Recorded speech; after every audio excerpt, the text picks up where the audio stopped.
Welcome everyone to episode 4 of our podcast series where we are diving deep into the fascinating world of witchcraft. Today, we're exploring the historical persecution of witches and their empowering resurgence in contemporary time. I'm Victoria, and joining me in this conversation is Noria. Hi, everyone. I'm excited to delve into this intriguing topic with you, Victoria. So, let's start by rewinding the clock and examining the historical context of witch hunts and trials. Throughout history, witches have been both feared and revered, with male dominated societies often using accusations of witchcraft to suppress women's autonomy and agency. Absolutely, Noria. The publication of Malleus Maleficarium in 1486 exemplifies this dark chapter in history, providing a blueprint for the persecution of witches, primarily targeting women. The increased suspiciousness surrounding women is reflected under question 6 of the Malleus, stating that women are more credulous, naturally more impressionable, and they even possess slippery tongues. But amidst this horror, there's a fascinating twist. Diane Perkis, in her groundbreaking work, offers a fresh perspective, viewing witch tale through a literary lens. She argues that women use witchcraft narratives as a means of expressing forbidden ideas and feelings, reclaiming agency in a patriarchal society. That's truly eye-opening, Victoria. Perkis sheds light on how accusations of witchcraft were often leveled against women who defied societal norms, particularly in the realm of motherhood. Precisely, we find an example of this in question 11 of the Malleus Maleficarum, where witchcraft is associated with abortion, and men accuse women who do not become mothers of either killing the child that was conceived in the womb or offering their newborn children to devils. Overall, witchcraft allowed the subversion of traditional roles and empowered women to challenge oppressive structures and assert their identities. Absolutely, Noria. But let's not forget the role of men in this narrative. In an essay titled Desire and Deformities, Perkis emphasizes that the pressures of the English Civil War, experienced by both soldiers and civilians led to a masculinity crisis. As a result, this has in turn caused an emergence of violent fantasies and actions, some of which used the witch as a symbolic representation of all that was feared. Figures like Matthew Hopkins, the notorious witchfinder general, capitalized on these anxieties to persecute countless women accused of witchcraft. Indeed, Victoria. Hopkins' activities mainly took place in East Anglia, and this led to the prosecution of 36 individuals accused of witchcraft, with approximately 19 facing execution during the summer of 1645. These prosecutions continued during the following 2 years, until his retirement in 1647, and most of the victims were old, poor, and vulnerable women.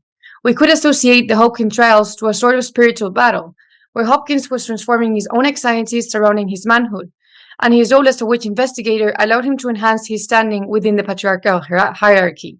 Overall, it's just chilling to see how men used witch hunts as a means of reinforcing their own gender identities, Victoria. But let's fast forward to the present day. We're witnessing a remarkable transformation in the perception of witchcraft. Modern practitioners are embracing inclusivity and empowerment, welcoming individuals of all gender identities into their communities. That's right, Noria. Let's dive into the riveting realm of women's empowerment through witchcraft.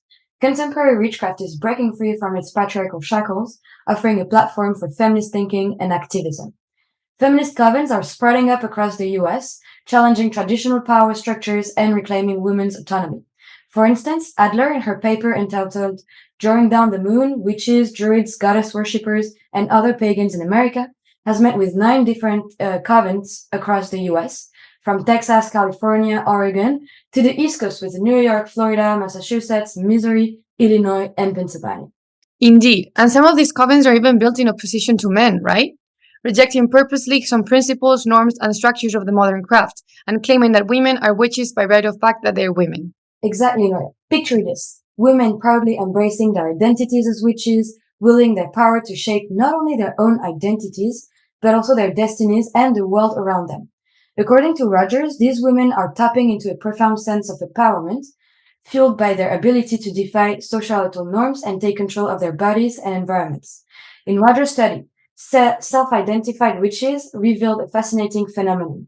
As they embraced their non-conformity and compared themselves to others, they perceived themselves as better. This newfound sense of strength and status propelled them further into the depths of empowerment, solidifying their allegiance to the witchcraft community. It's a mesmerizing journey of self-discovery and liberation, where women harness the ancient wisdom of witchcraft to forge their own path and challenge the status quo. And let's not overlook the LGBTQ plus community's embrace of witchcraft, particularly within Wicca. This modern form of witchcraft celebrates gender diversity and sexual liberation, providing a sanctuary for marginalized individuals. That's right, Noria. Modern witchcraft isn't just about spells and potions. It's a movement that's challenging patriarchal structures and offering a safe haven for LGBTQ plus individuals. Floyd's research on Wicca sheds light on how this modern form of witchcraft has become a beacon of empowerment for women and LGBTQ plus folks alike. Indeed, Wicca's emphasis on goddess worship and priestesshood has attracted many women seeking to reclaim their divine femininity. And for LGBTQ plus individuals, Wicca's sex-positive stance offers a refreshing alternative to traditional religions laden with shame and guilt. However, it's essential to acknowledge the limitations of modern witchcraft, particularly within the LGBTQ plus community. Floyd raises important concerns about Wicca's potential for benevolent sexism and its heteronormative structure, which may inadvertently exclude queer individuals. Exactly, Nora. Wicca's claim to be inclusive of queer people is not without its problems.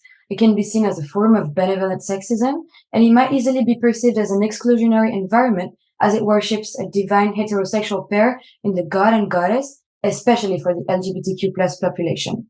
While Wicca strives to be inclusive, it's crucial to continue challenging the movement to ensure that all voices are heard and respected. Indeed, Victoria. As we navigate the complexities of modern witchcraft, let's remember to foster inclusivity and diversity within our spiritual practices, creating a more equitable and welcoming community for all. Well said, Noria. And with that, we'll wrap up today's episode.